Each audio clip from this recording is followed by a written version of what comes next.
Assalamualaikum warahmatullahi wabarakatuh. Nama saya Cici Amalia Jana. Saya dari kelas E Ekonomi Syariah semester 2 dengan NIM 1202052536. Saya di sini untuk memenuhi tugas ujian tengah semester saya, yaitu dari materi 1 sampai 4 untuk mencari minimal 7 pertanyaan dan sekalian jawabannya. Baiklah, langsung saja kita mulai pada pertanyaan pertama, yaitu tentang pengaturan dan pengawasan perbankan. Pertanyaan pertama adalah, lembaga apakah yang berhak memberi dan mencabut izin usaha bank?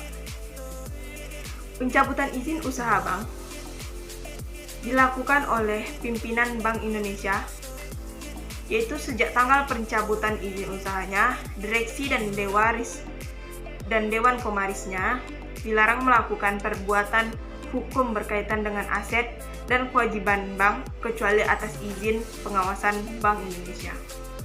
Yang kedua, mengapa perlu dilakukan pembinaan dan pengawasan terhadap bank? Pada dasarnya, pembinaan atau pengaturan pengawasan bank ini dilakukan untuk menciptakan perbankan Indonesia yang sehat dan efisiensi, serta masyarakat yang merasa aman, sehingga kesehatan tetap terjaga dan kepercayaan masyarakat terhadap bank terpelihara dan terjamin. Materi kedua yaitu tentang manajemen bank umum. Pertanyaan pertama, kenapa bank umum menjadi lembaga keuangan yang paling penting dalam suatu aset suatu negara yang dilihat dari jumlah asetnya? Karena bank umum adalah lembaga keuangan yang menawarkan berbagai layanan produk dan jasa kepada masyarakatnya dengan fungsi seperti menghimpun dana secara langsung dari masyarakatnya dalam berbagai bentuk seperti membeli kredit pinjaman kepada masyarakat, menjual beli valuta asing, menjual beli giro, serta menerima penitipan barang-barang berharga. Pertanyaan kedua, dari mana saja bank umum mendapatkan dana? Bank umum mendapatkan dana yang pertama itu adalah dana sendiri. Yang kedua, dana yang didapat dari pihak luar seperti pinjaman antar bank, pinjaman dari lembaga keuangan bukan bank, pinjaman dari bank sentral atau Bank Indonesia. Yang ketiga, dana didapatkan dari masyarakat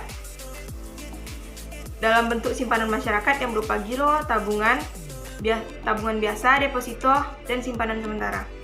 Materi ketiga yaitu tentang sistem lembaga keuangan bank perkreditan rakyat. Pertanyaan pertama adalah, apakah bank perkreditan rakyat itu riba? Ya, karena di dalam bank perkreditan rakyat itu mengandung bunga. Siapapun pasti tahu bank perkreditan ini terdapat unsur bunganya. Unsur bunga yang dibebankan kepada nasabahnya. Bunga itu jelas riba. Dan konon katanya bank perkreditan rakyat ini mengambil bunga yang lebih besar daripada bank-bank swasta lainnya. Pertanyaan kedua adalah, apa saja kegiatan bank perkreditan rakyat? Kegiatan bank perkreditan rakyat yaitu menyimpan dana dari masyarakat dalam bentuk simpanan berupa deposito berjangka, tabungan, atau dalam bentuk lainnya. Juga memberi kredit dan menyediakan pembayaran dan penempatan dana berdasarkan prinsip. Terakhir yaitu materi tentang bank syariah.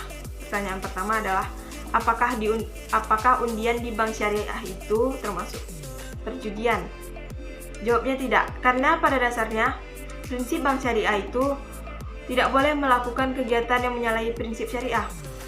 Hal-hal yang dilarang dalam pelaksanaan kegiatan bank syariah adalah hal-hal yang mengandung unsur riba, gharar, haram, dan zalim. Sehingga pada dasarnya undiannya itu dilakukan tidak bertentangan dengan syariat Islam. Pertanyaan terakhir adalah, apa peran bank syariah di Indonesia terutama dalam perekonomian makro? Perannya adalah bank syariah sebagai kumulatif penggerak perekonomian